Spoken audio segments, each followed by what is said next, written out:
mercury emissions. Makes sense.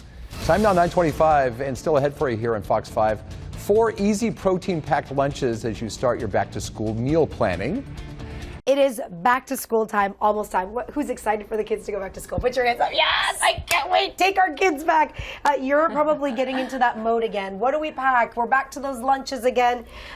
Registered dietitian Jessica Spiro is here with some ideas.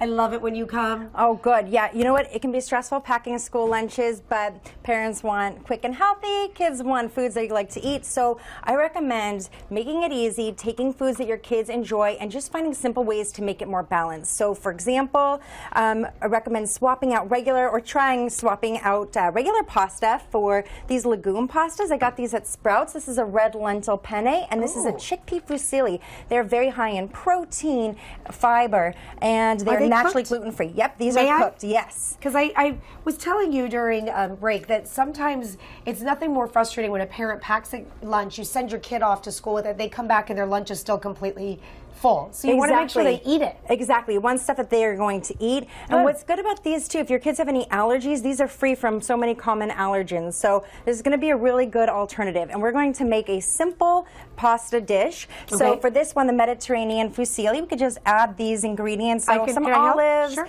Go ahead. Right in here? Yep. We can just add them all into some of them. Okay. You know what? Not this one. We're going to do a different version. That one. Okay. Yep. And then some tomatoes. Whatever your kids like. I recommend getting them involved in any way possible. That is a very good idea. Yeah. I've been doing that with my kiddos now. It's like, come and pack your own lunch. Right, exactly. Get them started early on that. And so here, this one, we're just going to do some edamame, which is really high in protein as well, some carrots. Just going to mix it up, and basically that's what it's going to look like. In it? I just use olive oil and some salt as a base. Okay, I love it. Moving on to this. What is all this? So DIY tacos. I love these lunch boxes. Ooh. Yes, kids love tacos, and what's great about tacos is that they are balanced meals. So they're really great lunches to send your kids to school with. And here we just have some black beans. I honestly just use them from a can. Make life easy where you can. Yes. One thing, and then corn tortillas are actually high in fiber, believe it or not.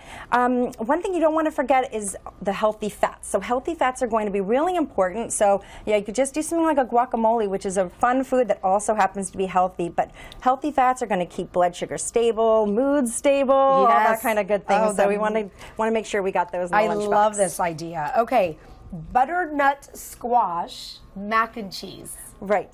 So we're talking about want to make sure you're sending your kids to school with foods they like. So mac and cheese, definitely a staple. So you can send your children to school with in a thermos, or you can have it cold because mac and cheese, like pizza, tastes good hot or cold, right? Okay. So butternut squash is a really simple way to boost the nutrition. All you do is roast it and then mash it in there with their regular mac and cheese recipe. Just boost the nutrition. Oh, just to add it and put it in it. Okay. Exactly. Okay. And butternut squash tends to be a food that a lot of kids, or vegetable, a lot of kids seem to like. And when you roast it, it makes it a little bit sweeter, so it's a really good one. I love using just prepackaged ones. Makes it, easy. Yes, absolutely. I just want to see. I'll tell you if these will be kids approved. Oh, my kids would eat this hands down. Oh, good. Oh, my goodness. Your kids would eat it too, I think. Really good. All right. Finally, we challenged with the nut-free stuff all the time. So what is this? Okay, so snacks. We cannot forget the snacks. So I recommend DIY trail mixes. So most trail mixes tend to be very high in sugar. Some can have more sugar than a candy bar. So you can make your own. Again, Sprouts has the bulk bin department that you can just take whatever you want, and you can even make a nut-free version with seeds. And sunflower seeds roasted, pumpkin seeds. Those are really great ways. We can just even make our own right now, so we can even just put it in right here. Oh, what We've got dried fruits, and the great thing about dried fruits, may I? Yep, absolutely. Just make your own. And then the great thing about dried fruits is that they are high in fiber, potassium, as well as iron. So majority of kids, or a lot of kids, have iron deficiency anemia. Yes. So so it's a really great way to boost iron. So with nuts, with nuts as well as dried fruits. And dried fruits. Yeah, even raisins are a very high iron food. Oh, I love. And maybe get some chocolate in there to make them more likely to eat it, right? That's why. That's probably what my daughter would do. Right? Jessica, you're awesome. Thank you for being here. We'll have to try these in, incorporate it. I know it's a challenge, but we're going to get it. Absolutely. All right, we're going to send it over to you. That looks delicious. Thanks, guys.